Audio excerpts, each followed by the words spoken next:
Welcome to the Hope on the Hard Road podcast, where you and your family can find community, find encouragement, and find hope for the road ahead. Hey everybody! Today is our final episode of our mental health series. We are thrilled that board director and licensed therapist Cheryl Jordan could join us again today for this informative discussion. It's Mental Health Awareness Month, and we're talking about mental health in teens and young adults with disabilities. You're going to want to listen in as we talk about this very important topic. So let's get started. We are so excited to have you on again. This is amazing. So for those of you who don't know, Cheryl is on our board with Hope on the Hard Road and is just an amazing resource as a licensed therapist. And so as we talk about mental health today, we just had to have her on again. So welcome, Cheryl.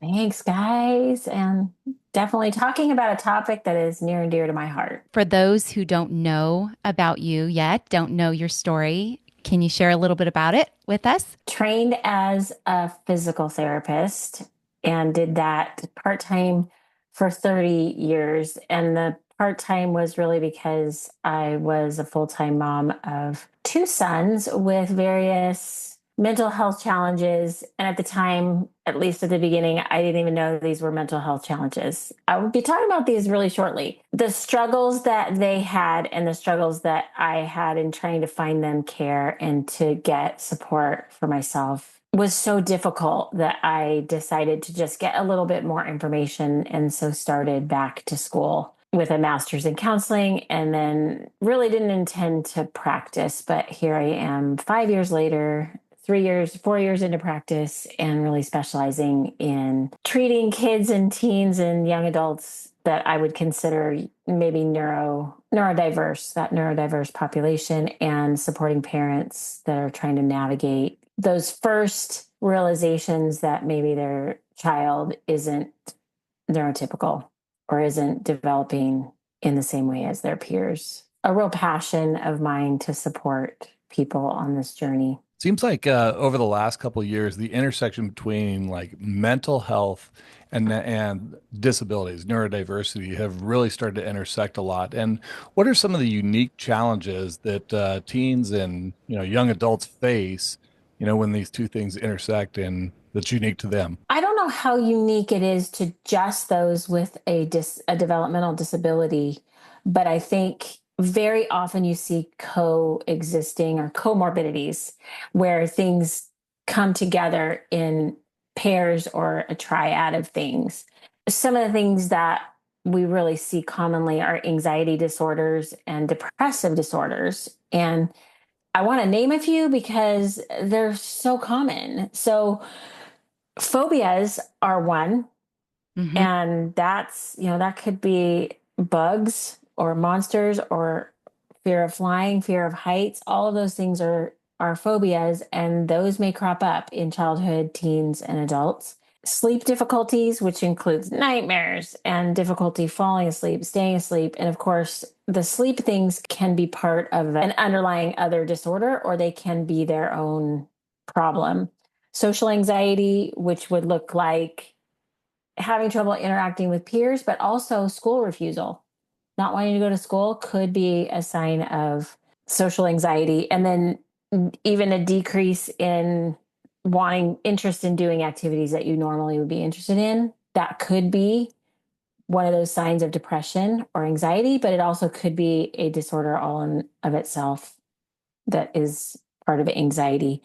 And then OCD is another one under the anxiety disorders, spending a lot of extra time planning, right? If you have a kid or a teen that's planning all the time and they look really organized, but they fall apart when they can't do their routine, that could be a sign of OCD.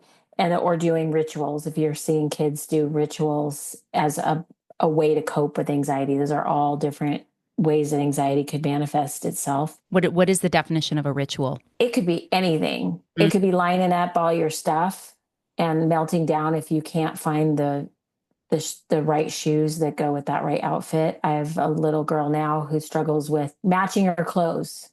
Yeah. She's little. She's early elementary and she wants her clothes to match in a certain way, and it will send her into a bit of a tailspin, and it could take the family an hour to leave for the house because she has a certain idea of how things are going or should match. So that could be a ritual. We think about washing our hands or the light switches or whatever, but anything that is a repeated pattern, that if you withdraw that, you get an increase of anxiety and difficulty coping with a situation, is definitely a sign that you need to get some professional help for that. And it's very treatable. So those are just the anxiety, on the anxiety side. Then there's a whole other family on the depressive side. And obviously there's a range of depressive symptoms from very mild all the way to severe. And severe would be in the category of maybe life-threatening or suicidal ideation. So looking at normal or extended grief, if there's been a loss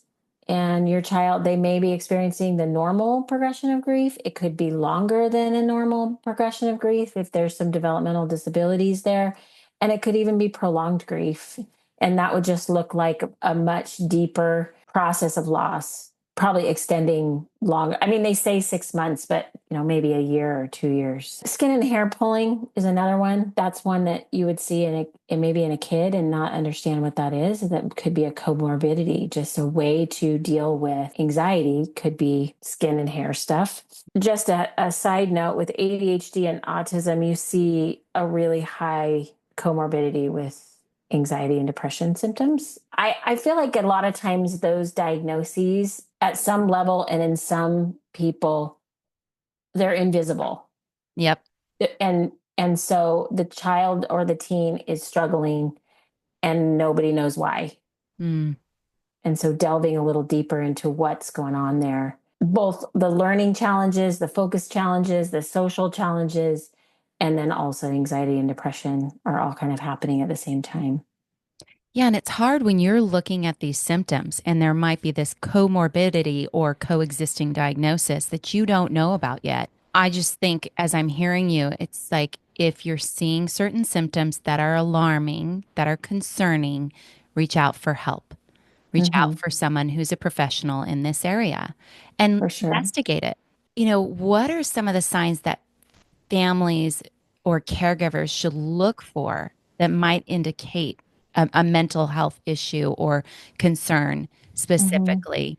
Again, because we do have so many symptoms that are similar, is there something that might stand out that you want to really seek a therapist or a psychiatrist? The lens that I look at children through is that they want to succeed. Mm-hmm. So it's an outlying situation when a child Yeah. won't go to school, won't do their math, won't write a paragraph, won't do the homework, won't means really they're dysregulated. Something's going on. We don't know what yet. But that's where we start, is when a parent says, this child will not do this thing, won't take a bath, won't get out of bed. We got to look at that. We got to figure out why. What is going on for the child in the different settings, right? So that's the first thing, is this idea that won't often means I can't. It's a message that's saying I can't. And then the I can't is a message there's some nervous system dysregulation somewhere down the line.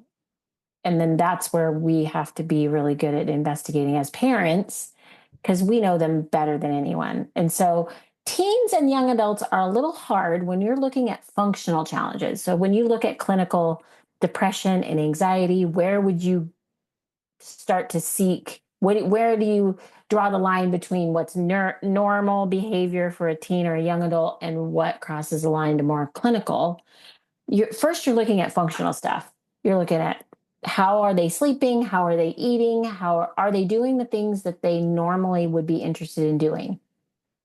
If they loved something and all of a sudden they won't go near it, they hate it. They're not watching their favorite TV show. They're not going to the activities that they used to get out of the car happily and go to. Anything that is a change in behavior that perks your interest is interesting, right? Like we want to ask what's going on there. And obviously teenagers, they sleep more and their eating patterns are weird, and they're probably on screens too much. So again, there has to be some detective work of like, how long are those screens in the bedroom, and are they on until 4 in the morning? Because that could answer some questions about why they can't get up in the morning. Yeah. But if you're starting to withdraw all the things that could be the cause, and they're still not getting up, they're not interacting with peers on a level that seems normal for that. Each person has their own norm, right? And as parents, we sort of know that norm and the flow. And of course, every age group and developmental stage is going to be different.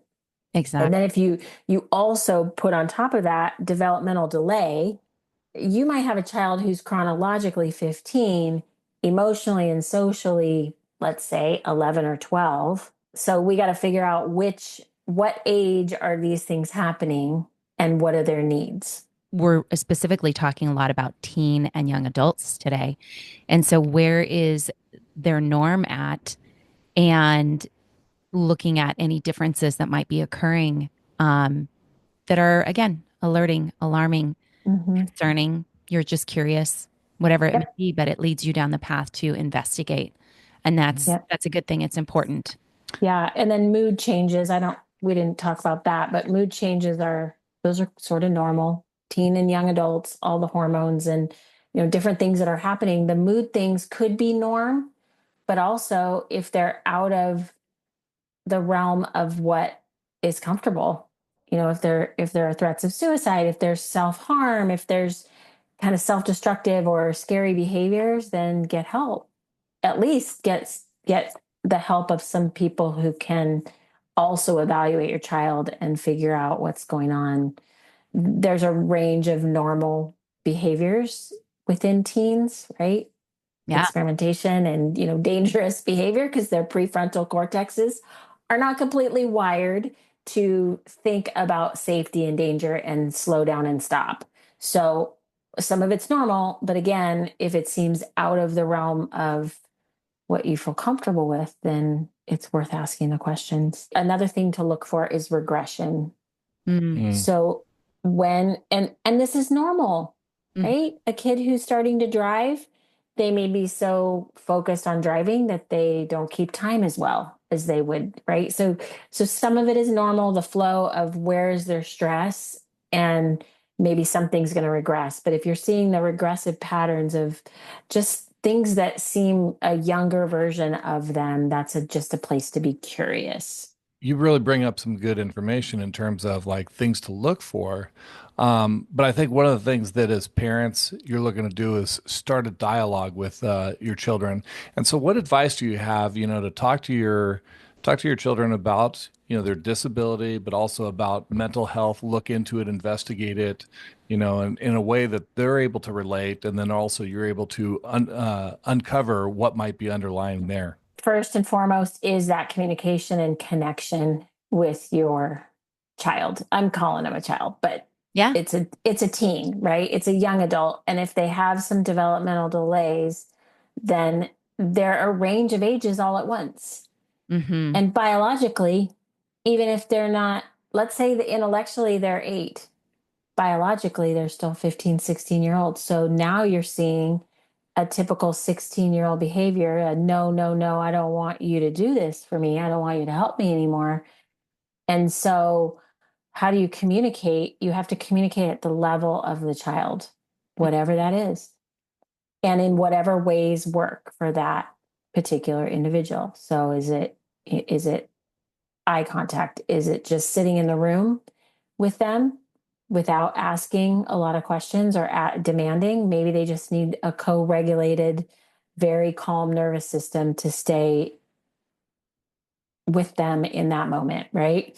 So and in that way you're modeling what they might need. So you're teaching them, I can see that you're really dysregulated. I can see that you're really upset, and that's okay. We will get through this together.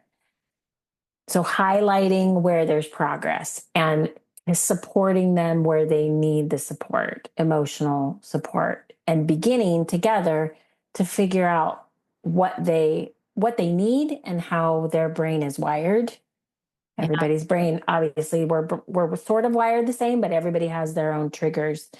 So letting them know their body is going to give them signals that tells them about their emotional state, and then teaching them how to regulate that. I'll share a story. I have a client who was experiencing panic attacks at school. And so the first thing was to kind of notice when those panic attacks were happening, and they were as a result of noise. And so then the next thing was to figure out do you know a little bit before they happen? Yes. So what does your body feel like? Okay. And then what can you do? And so working with the teachers and working with her, can you stand outside in the hallway? Could you walk down to the bathroom? And then over time, her practicing noticing when she was going to have a panic attack, or noticing when the sounds were the quality that would cause that, created a lot more comfort for her around her confidence in handling those attacks. So then she is reporting very few now. Would you call that mindfulness? That's like a practice of mindfulness, of Mhm. noticing. Yes, emotional regulation first. So teaching first, I taught her just some basic things that help her prevent or come back from those feelings of panic. So that's first. Hmm. Just competency in your ability to know what that is. Oh, I know what that is, and I know what to do. Confidence, and then naming it. Yeah. Oh yeah. Every time there's a noise, I have a thought that something terrible is going to happen. There's going to be a catastrophe. So that's the mindfulness part, is being able to note those fleeting thoughts and emotions. Talking to them about it is more about helping them experience it in a different way, I would say, Mm. and not being so overwhelmed by emotions, and knowing these are signals. These are just signals in your body. They tell you something. They help us understand you in some way. And then let's figure out how to make them useful instead of overwhelming. If you have, again, a child of any age, really, that is alerting to a safety issue, what does that first maybe look like? Mhm. And then what do parents do about it?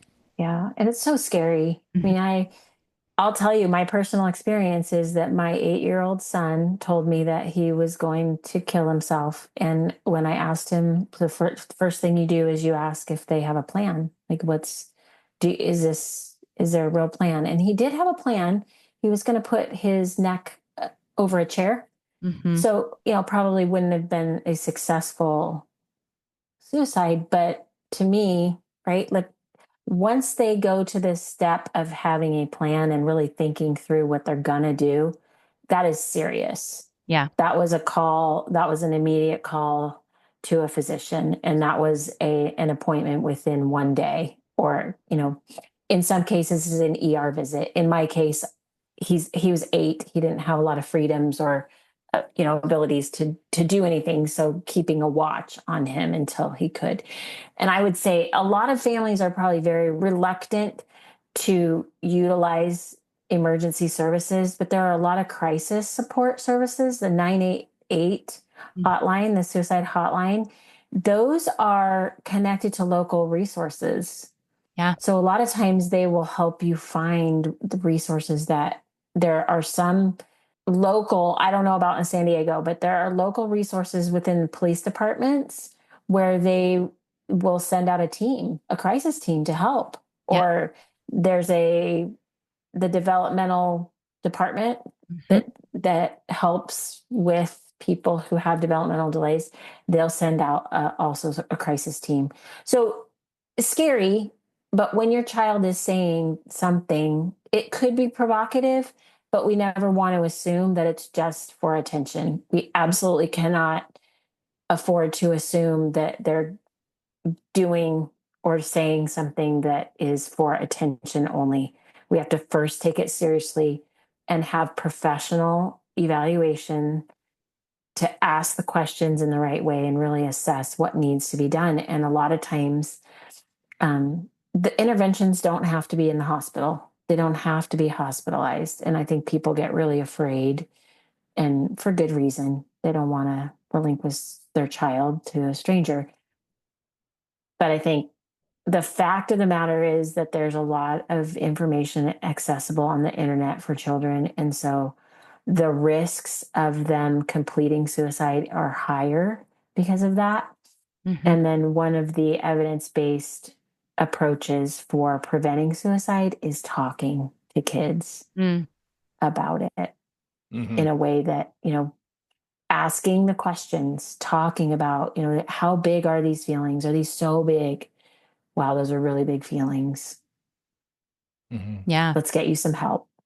Yeah, Yeah. I really appreciate so much you're talking about is about communication with child, letting them know that what they're feeling and what their experience is okay. And they're Hmm. really in an exploratory state of understanding their own brains and how they uniquely work. And so, like, being able to see this and walk them through all these stages and coach them is really what the word that keeps coming up to mind is, they're more inclined to have bursts of anxiety, panic, and so forth like that. But coaching them, what does that look like? What is the antecedent in the situation that took place that caused these things, and how can we put parameters, safeguards in place to do that? And yes, and also taking make sure, if your child is saying something out loud about wanting to take and hurt themselves, then definitely being incredibly proactive and looking at that, because at the least there's something underlying in there that needs to be looked at, and at the greatest it's definitely you want to be on the alert and be safe. Yes. And so that same kid, years later, as a teen, he would sometimes say, I just don't want to live. And every time we would, go off to the counselor and he would say, like, I don't know why you're bringing me here. And finally, the counselor said, there might be a better way to say that you're really upset or you're really mad at your parents. Yeah. But that's not for me as the parent to say to him. That had to be from a professional. That had to be said in the triangle of us sitting together, not for me to decide if he was going to be serious. So Yeah, good. and what Yeah. great Hmm. advice, and for all the parents out there to not think that you're failing as a parent if you need to bring a counselor into the equation. Yeah. It just Hmm. sometimes the dynamic, oftentimes they probably go the dynamics come where the child's going to be better listening to somebody else, and the message, whether it comes from me, you know, Hmm. wife, whatever, or the counselor, the point is the message gets across. And if it's Yeah. received better by one individual that's outside the family, then again, the goal is to get the message across and progress forward. Yeah. And Yeah. you have counselors that are doing this day in and day out. They see the patterns, they see the wording that children, teens, and young adults will use when they have suicidal ideation or a plan in place. And so relying on the professional is is just a good, safe way to go. I mean, we all need that team with teenagers and young adults, especially if there's a few challenges. We can all use more help, more team members. Highlighting that kind of idea, what are some of the specific therapeutic approaches, or interventions that really have been effective with this population? Well, I'm a little biased. I really like to use art and play because that it's very nonverbal and it's a little bit more indirect. Hmm. And so a lot of times you can get to the heart of the matter through the child. And I'm using child, teen, young adult, Yeah. their expression, their free expression of themselves. And obviously you need to know how you're asking, what you're asking, and there needs to be some therapeutic connection. But as a parent, I didn't know what was going on. Like you're just playing Uno or you're just playing, board games or, what are you doing? Well, it's all part of that building that connection with the teen and having that person who they feel like they can actually start to unfold a little bit and reveal what's going on underneath. So that's an approach I really really like Hmm. for all ages. And then cognitive behavior therapy is the gold standard of evidence-based, very, very effective. Cognitive behavior therapies are effective for emotional regulation. They're effective in helping to teach anybody, but today we're talking about those teens and young adults, maybe with developmental delays, that there's a connection between your thoughts and your feelings. And that if I have a thought, oh, those kids are talking about me, and I was already a little bit anxious and didn't think I wanted to approach them, that thought, those kids are making fun of me from across the room. If I could change that thought to those kids are laughing about something, I don't know what it is, Mhm. can change the, so that's cognitive behavior is using thoughts and emotions to help move through a situation and be aware of where maybe there's a stuck thought or All of us can become victim of telling ourselves a message that may or may not be there, telling ourselves Yep. a story, in relationships, in observing something that's not there. And when we get sucked down to it, it can really drive us into a dark place. And for sure. so revisiting that and literally, I think teaching a little bit of logic. Is that really? Can you really say that's what's going on? If you Hmm. can't really say that's going on, what might we be able to reframe that story in a healthy way? Yes, Just like you said, here's some exactly. kids snickering and laughing. Were they really talking about you? How do we know?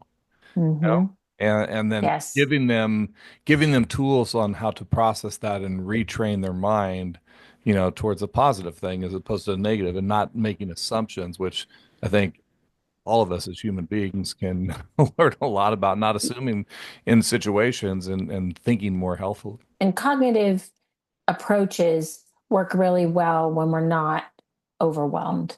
Yeah. Mm. So that always the approaches for me are first to teach the emotional regulation and about the awareness of emotions and where they live in the body and what they're telling us, because that's first.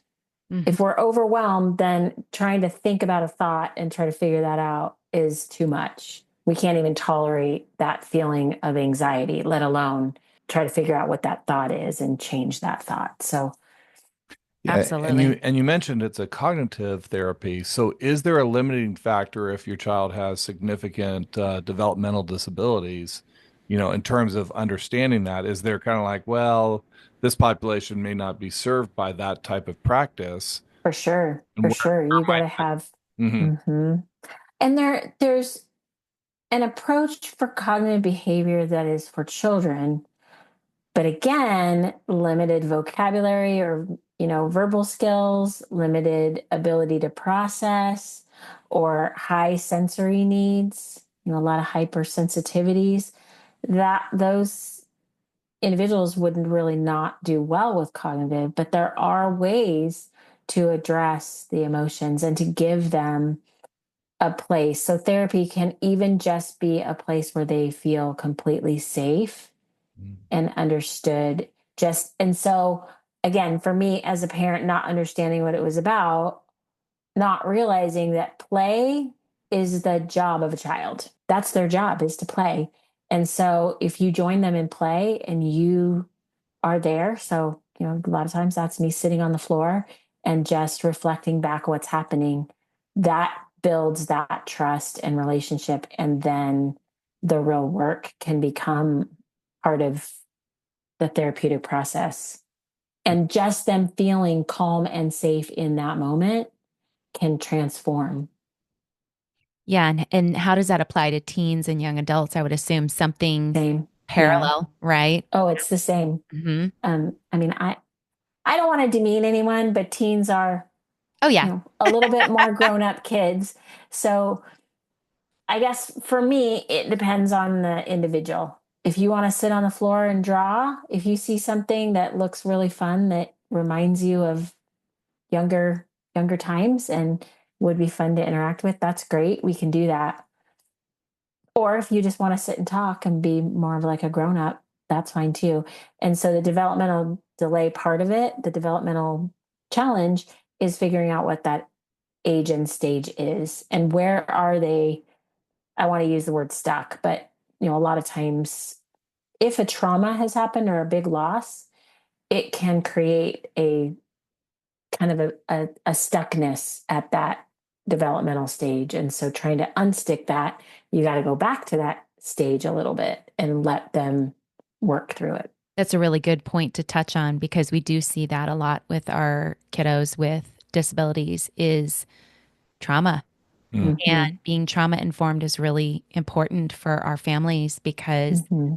you will see certain symptoms and you cannot parent that away. You can't, parent it in certain ways even. It is very helpful to seek professional help in those areas so that you can walk alongside your child and Yeah. understand how to help them get unstuck. Because it is a trauma response. It's not something they're doing cognitively and purposefully. It's a response. I can't speak to other families, but I know in my family, there were a range of ages for each child. Mm, So sometimes, a 14-year-old could be 2 at times, and you would see that yeah. crawling away into the corner or curling up in a ball. And at that point, when my 14-year-old was curled up in a ball, then what would I mean, I'm not going to treat him like a 14-year-old at that point. I'm gonna and that's the trauma informed part of it is okay, something really happened, something big is happening. And a lot of times we know as parents, we have some insight. At least I knew some that there was big stuff going on. There was a lot of stress. So instead of trying to force him back to being a 14-year-old, I just could sit with him in that moment and allow him to be whatever age that was. That I'm sure that's really scary to some parents because you don't know. I mean, are they going to snap out of it, or are you causing a reward system and maybe they're going to do it more? Mm. But it's my belief, again, back to that I won't, I can't. When you see your child and they're in true distress, meet them where they are. Mm-hmm. Yeah. And you're creating that safe zone Mm-hmm. so that you can move forward. Cheryl, is there anything else you want to share? As you know, again, we are in Mental Health Awareness Month, and we just Mm-hmm. wanted so very much to share this topic with families with children with disabilities, especially again, those that have teens and young adults, but Mm-hmm. also really, as we've talked about with developmental disabilities, you're going to see a different stage and age that you're going to be working with no matter what. But yeah, is there anything else you want families to know on that level? Young adults and teens have a sense of autonomy, Mm-hmm. and that has to be respected. Even when they're developmentally not ready to be independent, respecting the autonomy and giving them choices is really important. Yeah. And by choices, you might just be able to give them 2 choices that are safe for them, but giving them a lot more of that autonomy. They're wired that way, even if they are not ready for the responsibilities of maybe other teens and adults their age, giving them choices and giving them that autonomy and allowing them to speak up and say what they want. That's the first thing. And the second thing is that adults with disabilities are going to progress along their own timeline, teens too, but make sure that you are noticing the things they're doing well and expect that if one area is going well, you're going to see regression. You'll see some regression. You're going to see that natural progression of things, and other things are going to get difficult.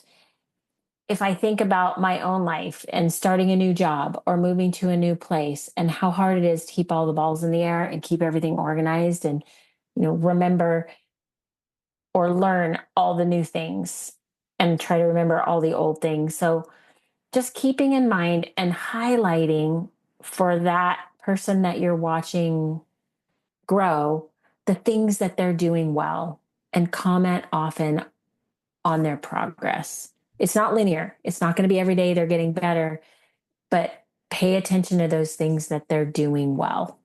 Mm. Yeah. So, So good. Yeah, such good advice, really, for any parent to notice the positives and build on the good things. But in particular, for these children that sometimes they don't feel like they're good at a lot of things because of the disability, and so that's really an important factor. As we wrap up here, we always like to ask, what is one thing you'd like to share with families, in this case about mental health to bring hope for the road ahead? I thought about how God has made us so adaptable.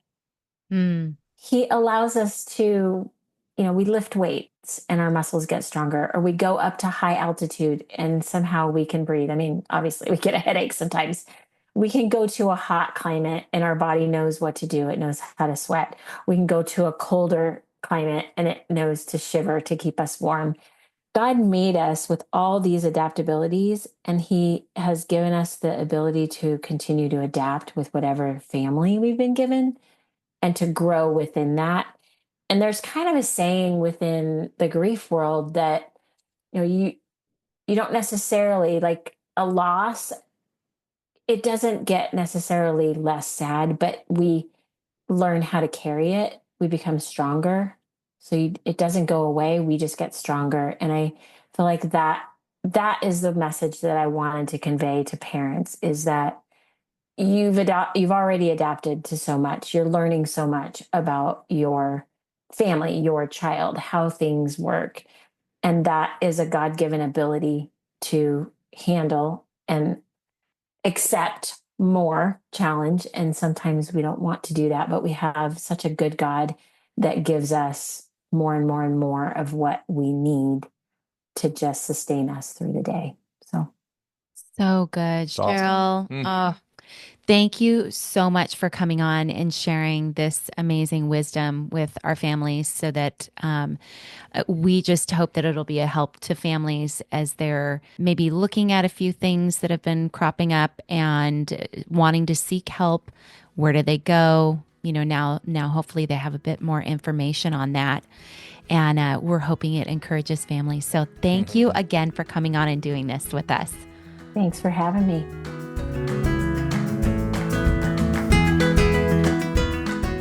Check out the show notes to find resources and contact information for today's episode. Yeah, and if you like the podcast, please share it with others and be sure to follow us so you won't miss an episode. We love to hear from our listeners, so leave us a comment or rating and connect with us on social media or on our website at hopeonthehardroad.org.